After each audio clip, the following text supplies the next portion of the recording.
Hola, bienvenidos a Salud para Todo, este espacio dedicado a todos ustedes para hablar de bienestar físico, mental y por supuesto de nuestro medio ambiente y mascotas. Hoy no es la excepción, vamos a hablar de nuestros amigos peludos, los que están en casa y tienen mascotas, saben lo importante que es pues una mascota en la familia, ¿no? Son un miembro más de la casa y nosotros tenemos que estar muy pendientes de ellos, tenemos que estar alerta a los síntomas que pueden indicarnos que están padeciendo alguna enfermedad. Hoy vamos a hablar justamente de enfermedades virales en perros y en gatos. Vamos a hablar de ese tema, vamos a profundizar en él, vamos a conocer algunos aspectos, tratamientos que existen, las opciones y las recomendaciones de un profesional en la materia. Les recordamos a todos ustedes que estamos en todas las redes sociales. En Instagram nos puede seguir como @teleamigatv y en YouTube encuentra cualquiera de nuestros contenidos. Estamos como canal Teleamiga y nos puede seguir también, suscribirse, poner la campanita para que le lleguen todas las notificaciones y pueda seguirnos y seguir cualquiera de nuestros contenidos. En www.teleamigatv.com también encuentra contenido de nuestros programas, de nuestra programación en general. Vamos a darle la bienvenida hoy a nuestro invitado con quien, como ya les dije, vamos a hablar sobre enfermedades virales en perros y gatos. El doctor Emanuel Carrascal, él es veterinario y para mí, doctor, es un gusto, un placer tenerlo aquí en Salud para Todos. Gracias. Para mí igual, Maye, un placer. Entonces, bueno, doctor, gracias por estar aquí. Bueno, hoy yo lo dije a grosso modo, pero me gustaría pues que empezáramos definiendo, ¿no? Las enfermedades virales, las escuchamos mucho en humanos, pero en el caso de los animales, tanto perros como gatos, ¿cómo se definen? ¿Qué son las enfermedades virales?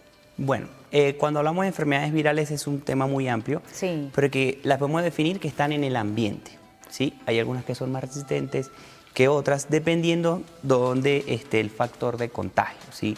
Secreciones en el piso, aerosol, contacto con ciertos elementos que son contagiosos para nuestras mascotas. Perfecto, entonces podemos decir que están en el ambiente incluso. Sí, están en el ambiente. No tiene nada que ver incluso con lo que ellos comen o digamos el espacio en el entorno o qué. Sí, pero no. ¿Por qué? Okay. Si son alimentos que en el caso de los perros y los gatos, ellos no son tan quisquillosos con la comida como uno piensa, ¿sí? Sí. Entonces, ¿qué pasa? Hay alimentos que pueden estar contagiados con secreciones de animales que hayan tenido, digamos, alguna enfermedad y se lo puedan contagiar de esa vía oral.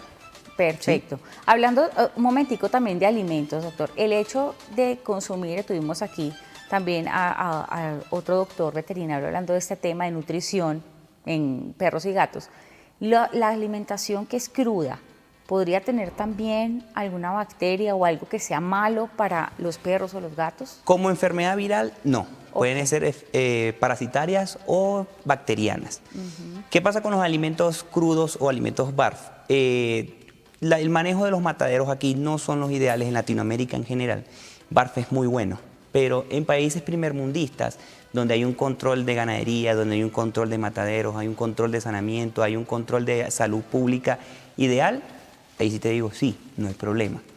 Pero ¿qué pasa? Si lo vinculamos con las enfermedades virales, efectos colaterales de enfermedades bacterianas o parasitarias pueden potenciar esas enfermedades virales persistentes tanto en nuestras mascotas, perritos y gatos. Ok, vamos a repasar antes de adentrarnos en el tema de las enfermedades en las vacunas. Tenemos un nuevo miembro en casa y cuáles son esas vacunas importantes que deben tener los perros, a qué edades más o menos, cuáles son las primeras que se deben poner y en los gatos. La primovacunación debería hacerse al día 45, pero hay muchos factores que hay que tener en cuenta allí. Ejemplo, si es un gato adoptado o es un perro comprado o es igualmente adoptado o comprado, cualquiera de los dos, dependiendo de la edad. La primovacunación en perros serían las dos principales, que serían distemper y parvovirus, que son la primera defensa de ellos. En gatitos no hay una primovacunación como en perritos, sino hay una que es tricatrío, que tiene 3 enfermedades principales, que son calicivirus, herpesvirus y paulecopenia. Perfecto, esas son las más, digamos, las primeras que se deben primeras colocar. que ellos necesitan como refuerzo al día 45 post de teste. ¿La rabia debe ser a qué edad? La rabia tanto en perros como en gatos. La rabia es una vacuna que es de uso obligatorio porque es de salud pública. Es de las enfermedades virales que tenemos en nuestras mascotas, que es de son zoonóticas. Zoonóticas quiere decir que son de animal humano o humano animal en estos casos. pero ese debería ponerse al tercer mes, porque es una vacuna que es muy pesada para el sistema inmunitario. Y normalmente, pues la manera de contagio es directamente con las secreciones de los animales que ya presentan síntomas.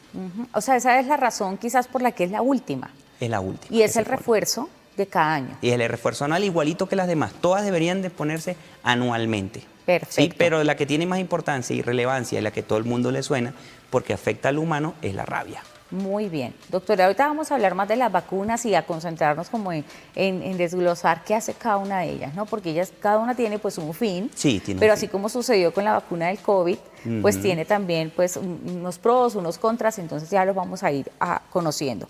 ¿Cuáles son, doctor, las enfermedades virales más comunes en los perros? En el caso de perros, nada En el más. caso de perros, sí son perros pequeños, parvovirus y distemper. Son los más propensos a estas dos enfermedades, ¿sí?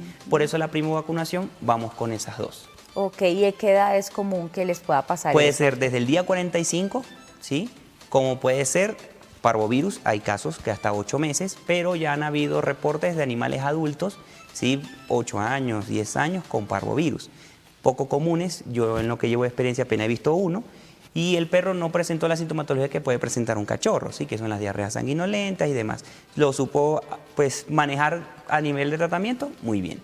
Perfecto. Y las que son quizás menos comunes, pero que sí se pueden presentar y que sean virales también. La hepatitis, que es una que es por el adenovirus tipo 1, adenovirus tipo 2, que ya sería una enfermedad tipo respiratoria, y la parainfluencia, ¿sí? Ok. En el tos de perreras, la cosa que la enfermedad de tos de perreras está influenciada por dos vermes. Una, la bordetela bronchisectica, que es en el 75% de los casos, pero la de la influencia incluye en el otro porcentaje que queda, que es entre un 20 y un 23% más o menos. Ok. Que es la enfermedad viral que igualito hay que tener en cuenta. Y la más común podría ser quizás entonces parvovirus. Parvovirus es de las más comunes, Ok. pero de la que tiene más mortalidad es el distemper, que es la del moquillo, porque puede, si llega a una sintomatología nerviosa, ya puede pues, desencadenar la muerte del animal en pocos días. Vamos a detenernos un momentico en esta, doctor, en el distemper. ¿Por qué es tan peligrosa? ¿Qué es lo que provoca este tipo de enfermedad viral en nuestro animal? Y también, pues sabemos que hay epidemia de esto, ¿no? O sea, en estos momentos en Bogotá hay muchos barrios que están en alerta justamente porque los perritos se pueden contagiar entre ellos con el distemper. ¿Qué es el distemper, doctor, y qué es lo que hace realmente? El distemper es una enfermedad que hay que tener mucha consideración porque afecta a cualquier edad, ¿sí? No afecta solamente a cachorros. ¿Qué pasa con el distemper? A veces podemos tener animales que son asintomáticos, ¿sí? Que no presentan síntomas y Correcto. están contagiando, ¿sí? Consecutivamente, porque el distemper se puede ver por secreciones, saliva, orina, heces, ¿sí? Cualquier tipo de secreción del cuerpo, el distemper se puede diseminar, ¿sí? Delicado en sitios, en barrios y aquí comúnmente, y como cualquier otro virus, muta, ¿sí? Como he visto con la enfermedad del COVID, del humano, él mutó y tiene sus serovariedades, las que estuvieron sacando, entonces la cantidad de vacunas, igualito pasa con el distemper.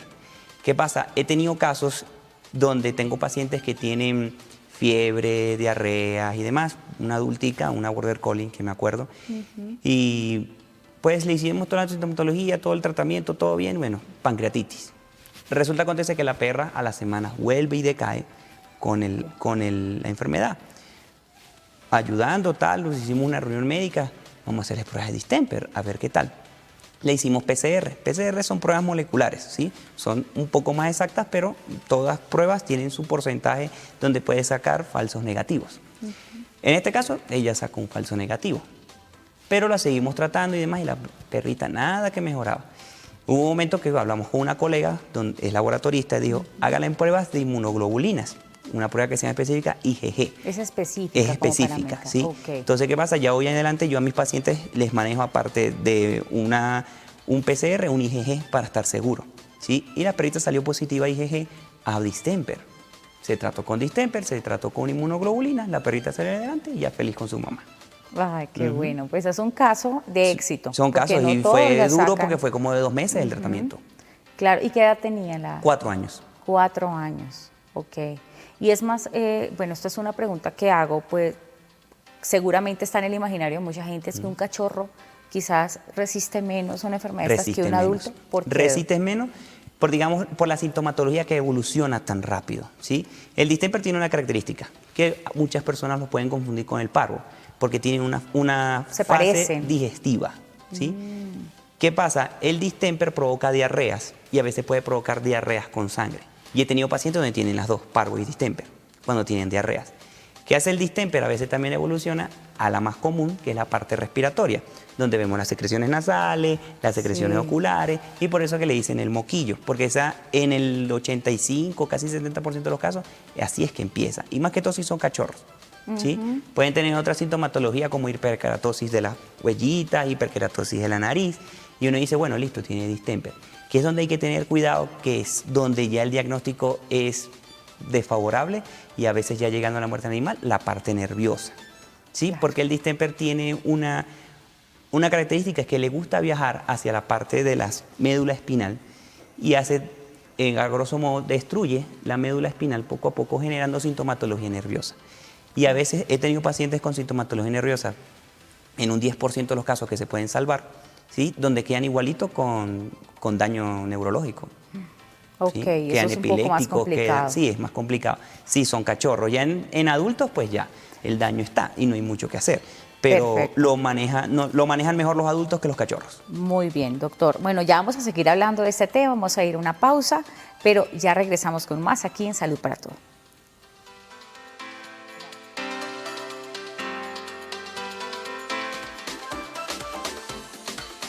Regresamos aquí en Salud para Todos y si usted tiene mascotas, lo invito a estar cómodo en su casa y a ver este programa porque estamos hablando sobre enfermedades virales en perros y gatos. Todos amamos a los animales, yo soy una animalista de corazón y pues por eso estamos con el doctor Emanuel Carrascal, él es veterinario, nos está acompañando hoy para contarnos y aclararnos todas estas dudas en torno a las enfermedades virales.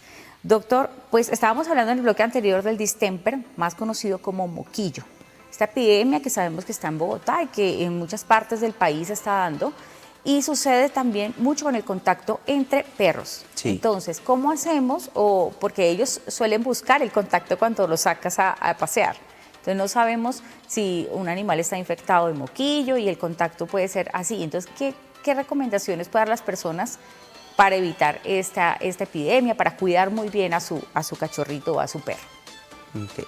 Bueno, epidemia como tal, no, pero sí es que ha habido un gran aumento con la cantidad de casos y hay que tener mucho cuidado con eso, porque no se están respetando las primovacunaciones. Aparte que no se respetan las primovacunaciones, que lo he visto comúnmente, es que venden cachorros, ¿sí? En casos de criaderos, donde la primovacunación solamente ponen parvo, no ponen distemper.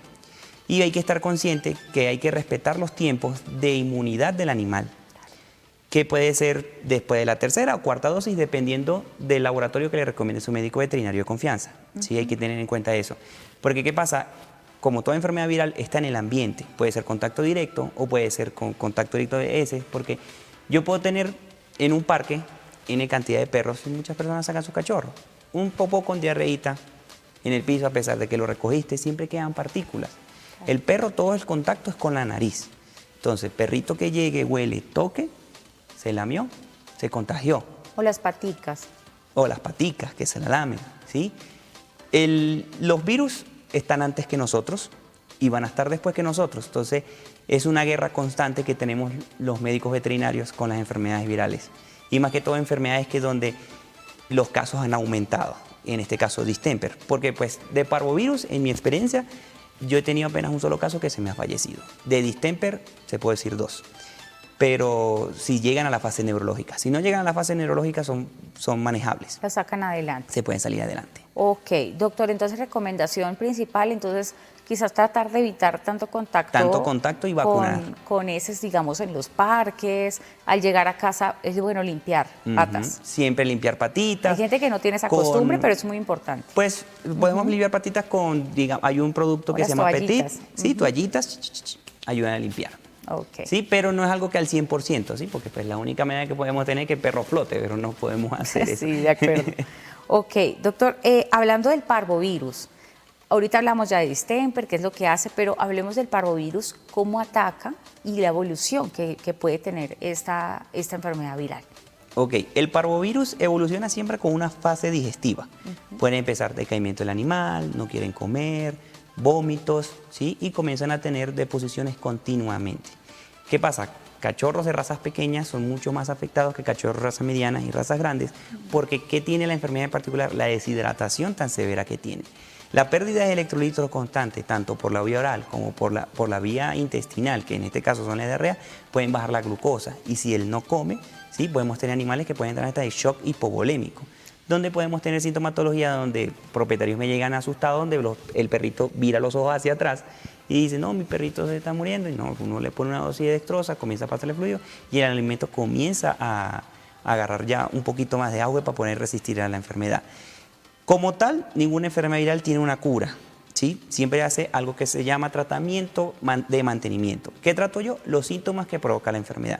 En el caso de parvovirus, ¿qué es lo que provoca? Destrucción de las criptas que están alrededor de las fibras intestinales, que son las que provocan la ruptura de ellas y provocando las famosas diarreas con sangre y ese olor ferroso.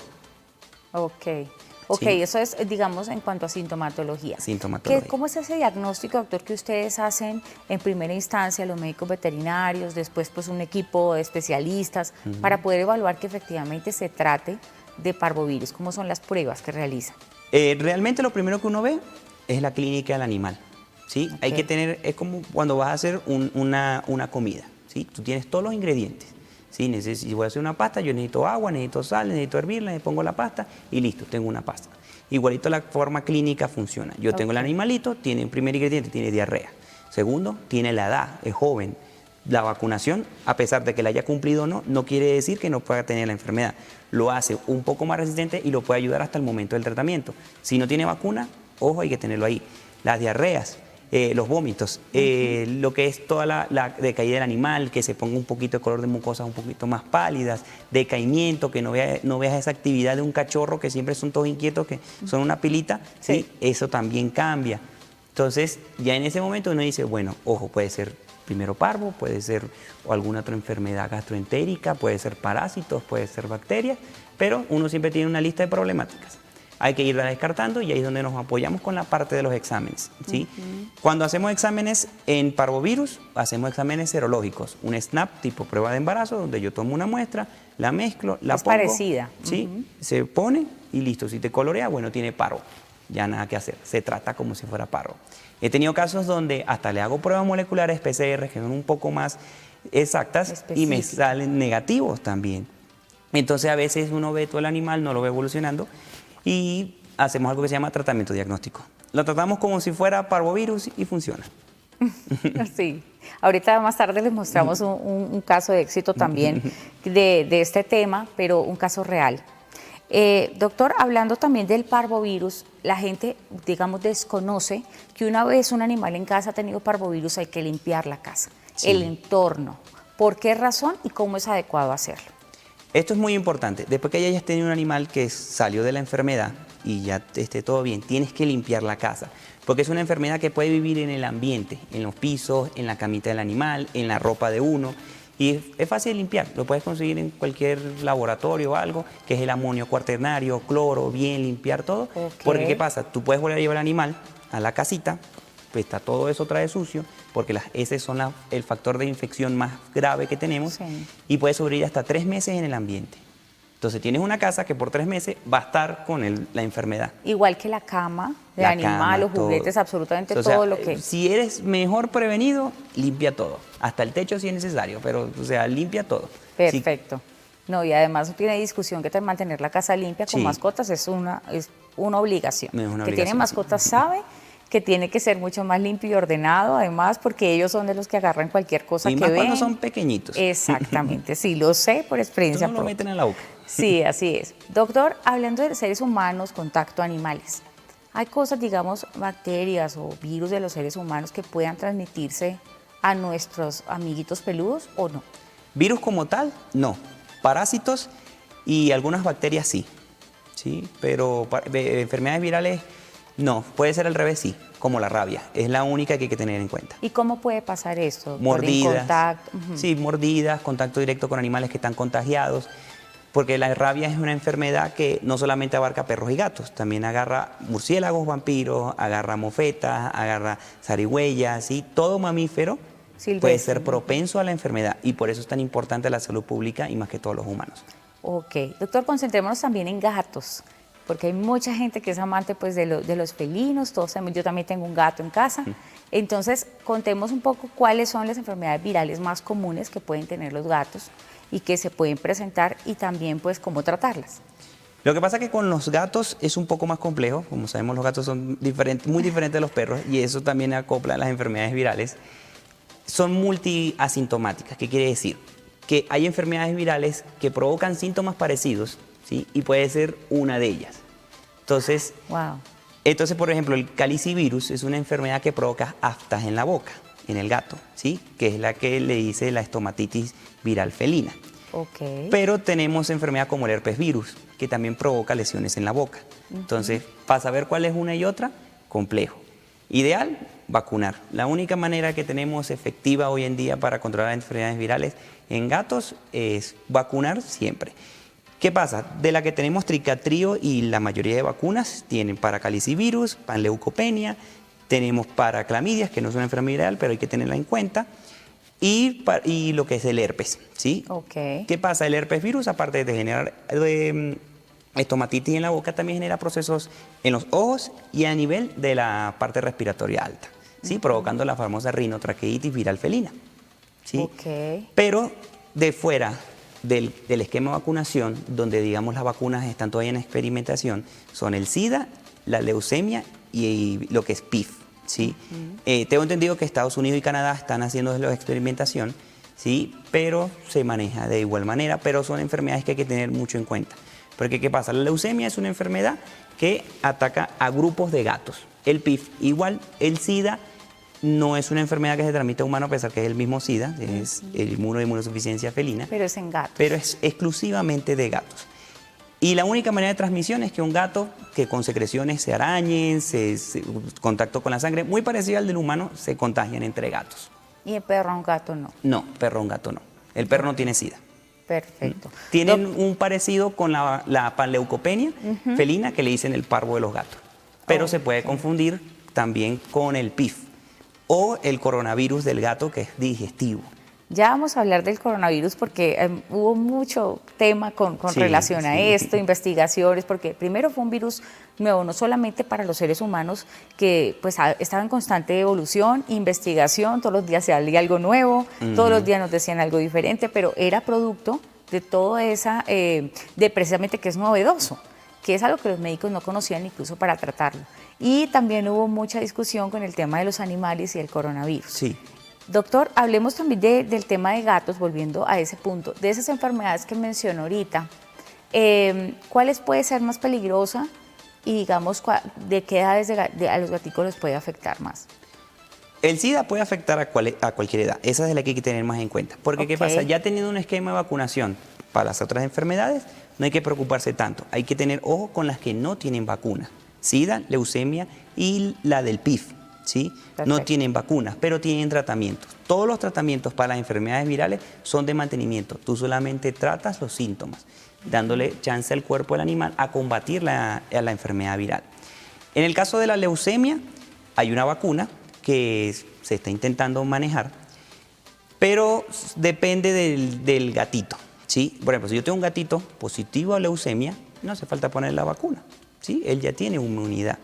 Pero en caso de gatitos que no tienen la vacuna y se le hace la prueba, que siempre es importante, cada vez que vayas a adoptar un gatito, hacerle su test de enfermedades virales, ¿sí? Y más si tienes un gato en la casa y tú sabes que tu gato en la casa es sano, porque pues estás llevándole un vector que puede contagiar a tu animalito en casa, ¿sí? En el caso de la leucemia sería así: si el gatito es positivo a la enfermedad, hay que hacérselo saber a tu médico veterinario de confianza, porque si le ponen la vacuna de leucemia puede ser contraproducente para su salud, él siendo positivo, ¿sí? Es una enfermedad que se puede manejar, pero puede estar en toda la vida del gato. En el caso del SIDA, es una enfermedad que pues es lenta, muy lenta. Yo he tenido pacientes de casi 15 años, este es un paciente que me acuerdo, me llegó porque se lanzó de un piso 20. ¿Sí? Dios mío. Y llegó pues con todas las lesiones y la gatita sobrevivió. Pero comenzó a tener como secreciones Tenía nasales. más de 7 vidas, entonces, Sí, ahí. sí, creo que ahí se le fueron 2. Porque en el momento que yo la tenía hospitalizada, pues lo del golpe y todo lo demás mejoró mucho, pero comencé a tener otra sintomatología que no tenía nada que ver, que eso sí lo hace el SIDA. ¿Sí? Si él ya tiene una enfermedad predispuesta en ese momento, digamos, este fue el golpe de la caída, el SIDA lo potencia. Ok.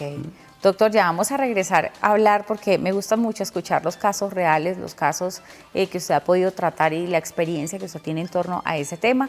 Vamos a ir a una pausa y ya regresamos con un caso real aquí en Salud para Todos.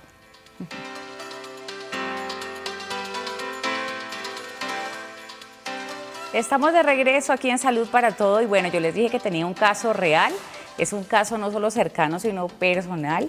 Les presento a Coco. Él es mi mascota, él está conmigo ya hace un año, tiene un añito, pero él tuvo una enfermedad viral y fue el doctor Emanuel justamente el que pudo ayudarlo también cuando le pasó todo esto, ¿cierto, doctor? Sí. Entonces, contemos un poco, doctor, cómo fue el caso de Coquito para que la gente tenga pues conocimiento de cómo fue lo que pasamos. Tenía casi 5 meses Casi cuando 5 sucedió. meses tenía. Coco entró, pues fue un caso bastante interesante porque Coco entró con un problema de gastroenteritis, ¿sí? ¿Qué pasa? Se hacen las pruebas, se le hace un coprológico y sale positivo a 2 parásitos. Uno que es la entamoeba y el otro que es la giardia, ¿sí? Él no tenía una sintomatología tan marcada, pero sí era de tener en cuenta. Se le envía tratamiento para la casa, se le hicieron los exámenes en ese momento, listo. Se comenzó a tratar como una gastroenteritis parasitaria en ese momento. Sí. 4 días después me lo volviste a traer porque no mejoró, ¿sí? Se le vuelve a hacer un examen coprológico y la cantidad de parásitos disminuyó. Viendo que todavía tenía diarreas y demás, y lo vi muy deshidratado, tomamos la decisión de hospitalizarlo, pasarle fluidos, estabilizar la sintomatología como siempre Y es se que él hace. en casa desmejoró mucho. Cuando lo Sí. teníamos la primera vez en la casa, se descompensó bastante. No quería comer, no quería tomar líquido, estaba supremamente mal y tuvimos que volverlo a llevar al veterinario, pues justamente para que lo revisaran porque no era normal. Él es un perrito inquieto, entonces era otro perro, era completamente apático. Sí, entonces pues teniendo en cuenta la sintomatología y demás, procedemos a hacer exámenes virales, ¿sí? En este caso hicimos un PCR Distemper y un SNAP de parvo, a las cuales las 2 salieron negativas, ¿sí? Que eso es algo que fue que me desconcertó. Entonces, como lo que iba explicando, primeramente la parte de los ingredientes para una enfermedad, en este caso una enfermedad viral, él tenía los ingredientes ideales para una enfermedad viral, que en este caso yo sospechaba que era parvovirus. Hicimos algo que nosotros llamamos tratamiento diagnóstico, ¿sí? Lo tratamos como si fuera una enfermedad viral.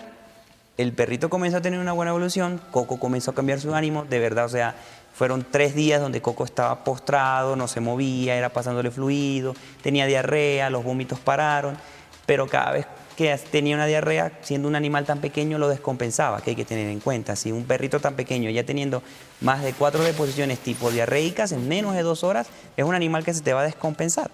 Entonces, se hizo el tratamiento adecuado para parvovirus y Coco hoy está con nosotros. Hoy está gracias a aquí. eso. No, doctor, Sí. y además que lo que usted dice es cierto, o sea, al comienzo, pues todos los que tienen animales y nos preocupa su salud, pues acudimos al médico veterinario cuando vemos que no está bien, que hay algo que está difícil, diferente, y pues fue una situación complicada porque verlo hospitalizado todos los días, Sí. pues era difícil porque habría que sacar tiempo también para irlo a ver, para tratar de que comiera, porque no quería comer. No. Y cuando un perro está hospitalizado, ¿por qué es tan importante, doctor, que estén los dueños ahí?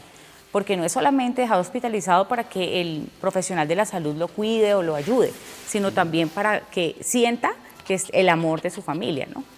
¿Qué pasa? A mí me gusta mucho tratar a mis pacientes de esa manera, porque es el ejemplo que yo doy con las personas. Una persona hospitalizada sola, que solamente te atiendan los médicos, que te pongan los tratamientos, no tenga a ver nadie, uno anímicamente se pone mal, ¿sí? Lo mismo son para ellos, ellos son animales muy emocionales, ¿sí?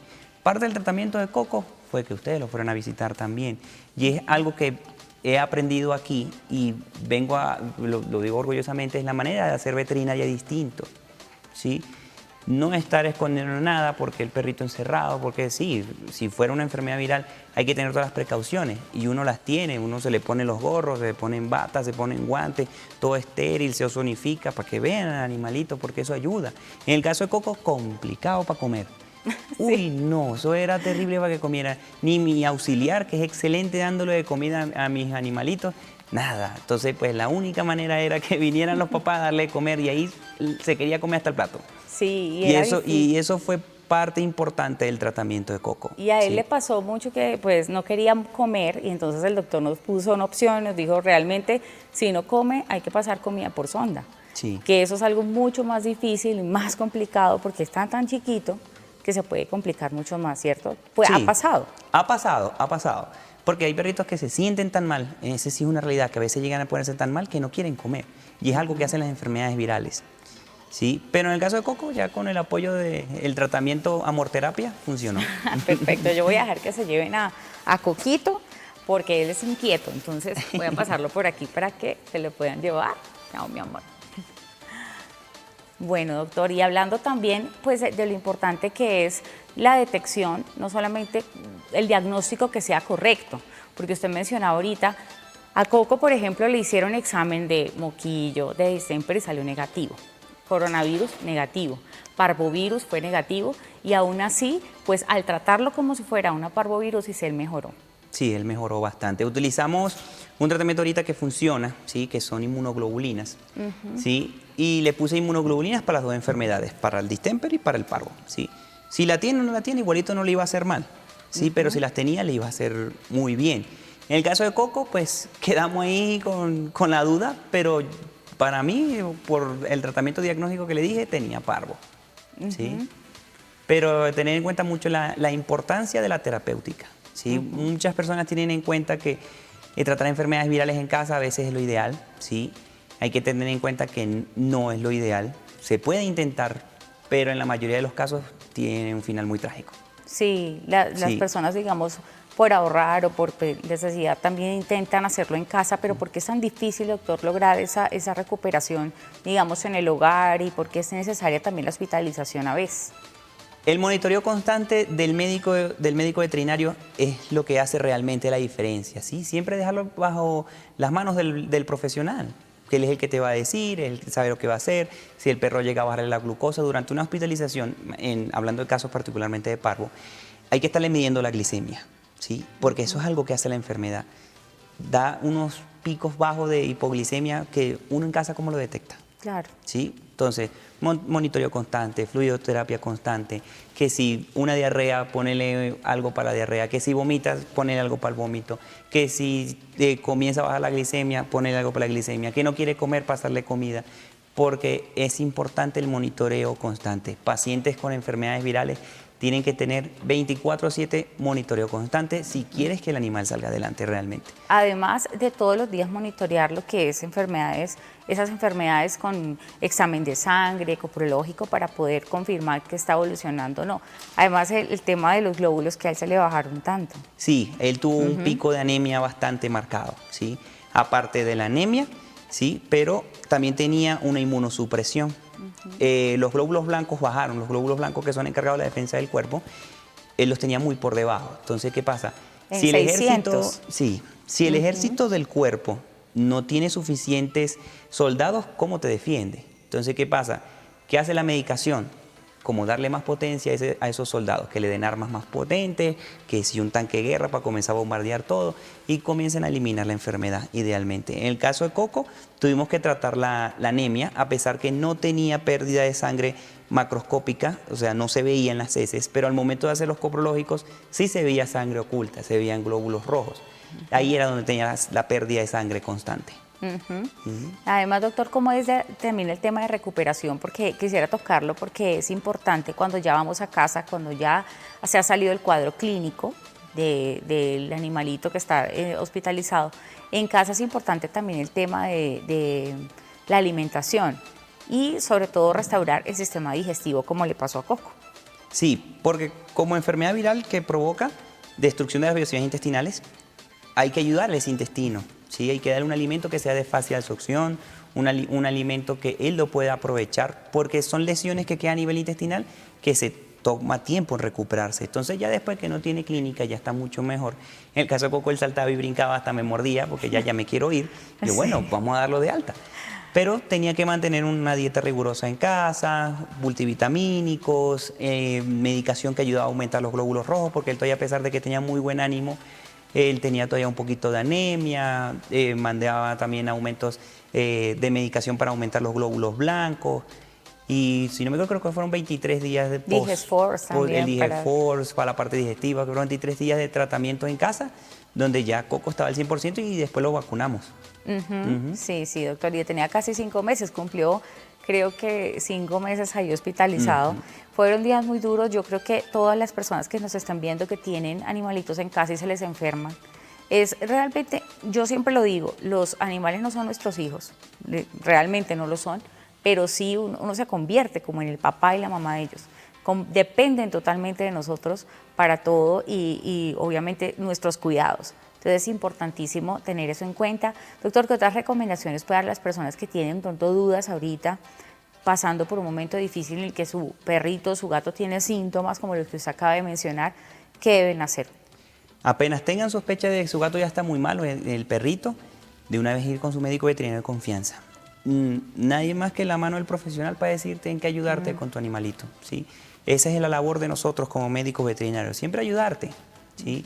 Porque pues siempre está, no, que el médico veterinario, qué tal, y siempre uno tiende a hacer curas paliativas en casa.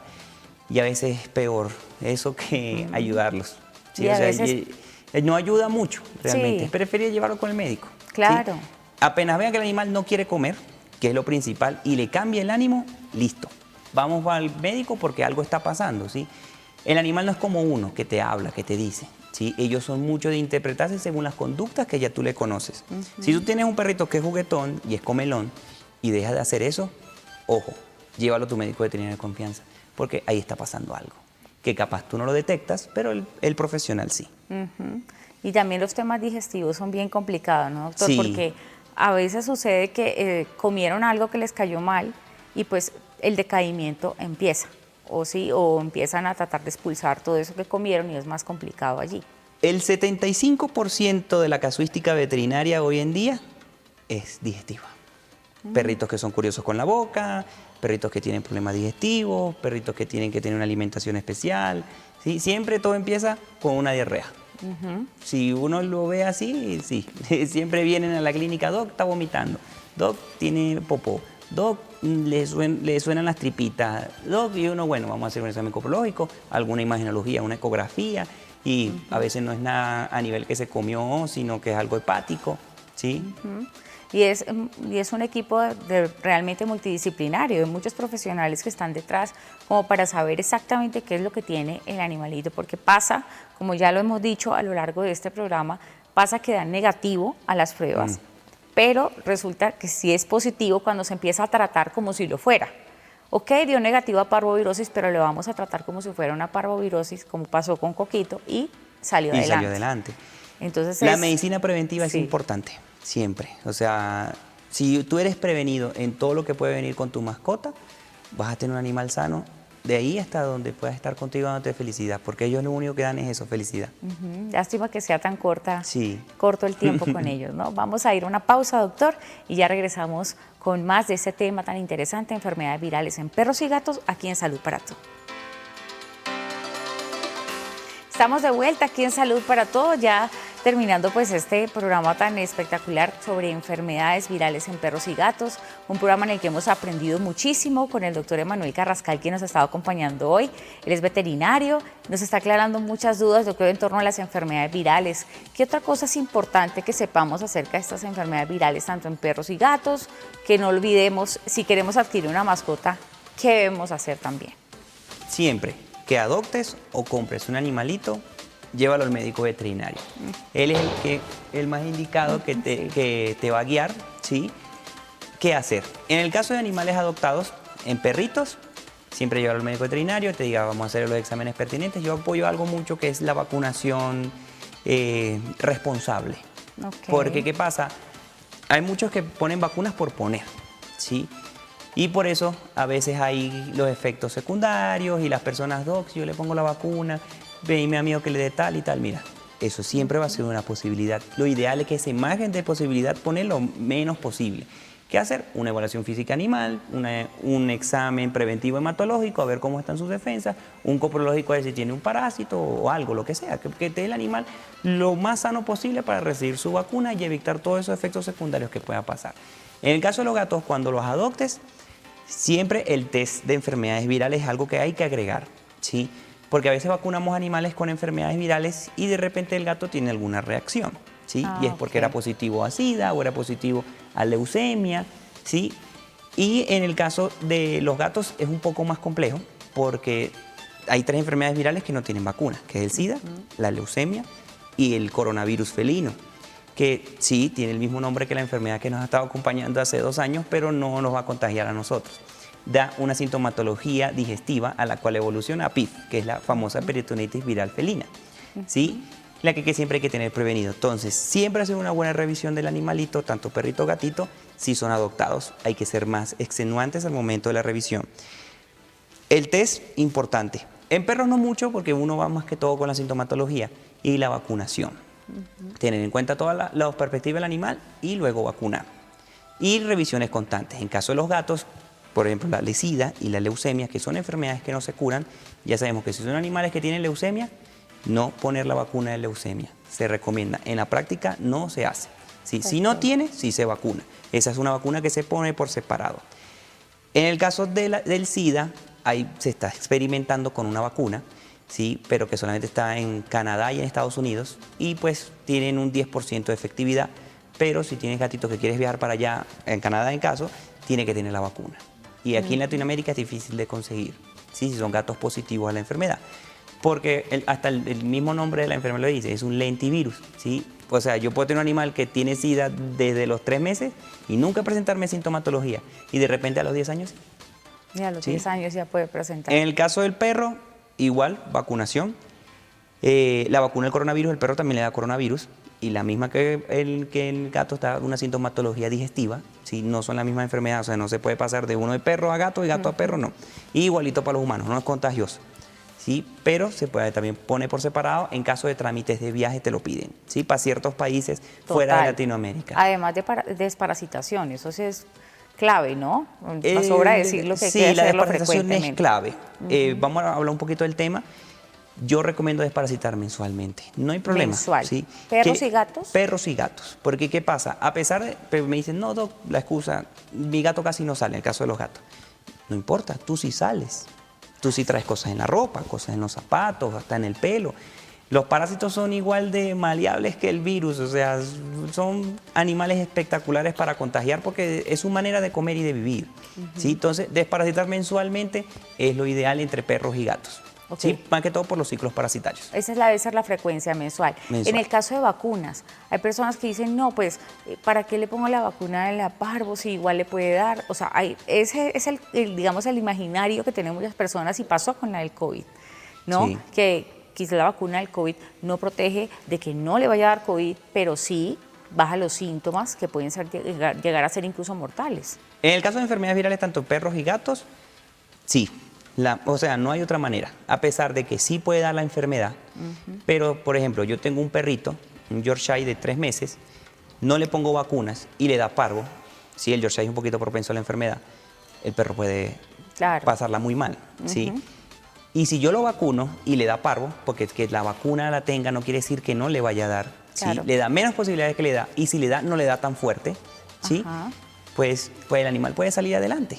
Perfecto. Bueno, doctor, se nos acaba el tiempo, pero antes de irnos, yo quisiera que por favor nos dijera dónde lo pueden contactar, si las personas tienen alguna duda veterinaria, dónde pueden ubicar al doctor Emanuel Carrascal. A mí me pueden ubicar en la clínica UPETS, ¿sí? En la 76 con 22, y mis redes sociales es Emanuel Piso Carrascal.